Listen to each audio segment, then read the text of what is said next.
And I just took the name from the art materials catalog. It's called Art of Motion Kinetic Sculpture. It moves with air currents. And so when the children constructed them, they put sails on them. They were very excited when I showed them the project initially. They all wanted to do it right away, but it's a process. So they had to figure out how to put the sails on, how big they should be, how long, how wide they should be, so that they could spin independently without hitting each other. They didn't understand that you have to make everything balanced. You have to be able to have things moving independently. You have to test it and make sure it's working. I think it impacted their academic performance in the sense that it employed all the strategies from Bloom's taxonomy that they need to do, the creating and the construction and all of those different things that Bloom's taxonomy has. They had to solve problems, and I've collected things over the years, and so what I've been doing is just using what I had from last year and hoping that it lasts until other stuff gets here. Without the grant from the Arts Council, it probably never would have gotten done.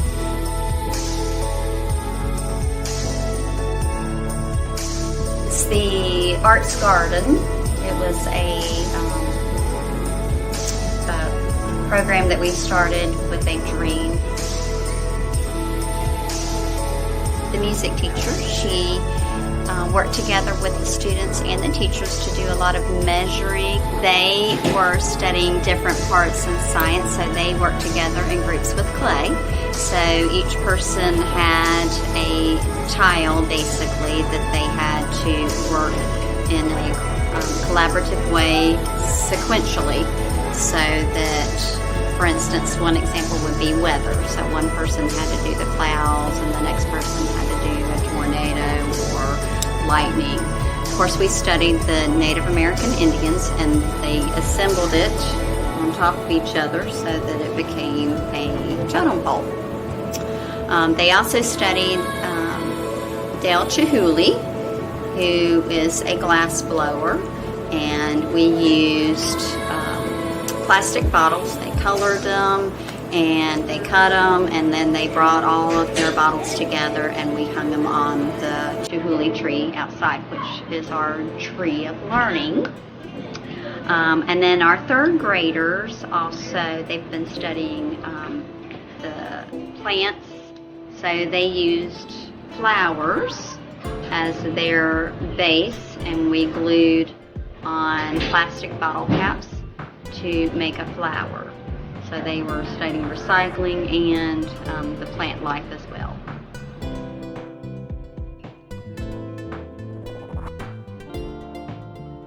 The name of the project was Art in Motion, and we basically did a roller coaster project where the students designed their roller coasters two-dimensionally, and then they created it in a three-dimensional form. So, you know, the force in motion with the science aspect kind of went along with the art in motion, and that's how I came up with the title.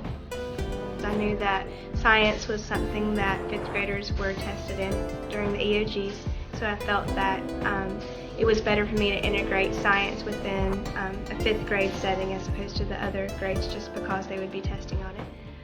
So I looked at their curriculum and kind of figured out what was important to them, and force and motion was one of the topics that they covered in fifth grade. So they kind of talked about what would be an interesting design, and they designed that two-dimensionally, and then from there we constructed different parts of the roller coaster, such as the base, the beams. The entire class was responsible for folding them, molding them, taping them into their appropriate structure. So we had columns, we had beams, we had the track itself that went into different spirals, went into loops, you know, basically everything that you could possibly think of on a roller coaster. And then they also collaborated in that they came up with ways that could either go faster, came up with ways that were more accurate for the delivery of the marble. At New Hope Elementary, our scores in science last year skyrocketed, and I feel that, you know, by us as specials teachers integrating different STEAM aspects, we were able to all work together to improve the overall score. The financial contribution from the Gaston Arts Council definitely helped in doing this project. Without their contributions, this project wouldn't have been possible.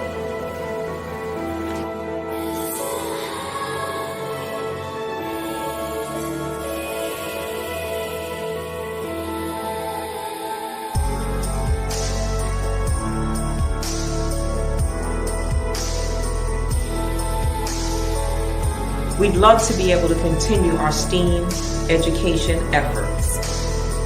With your help, with your support, we'll be able to do that.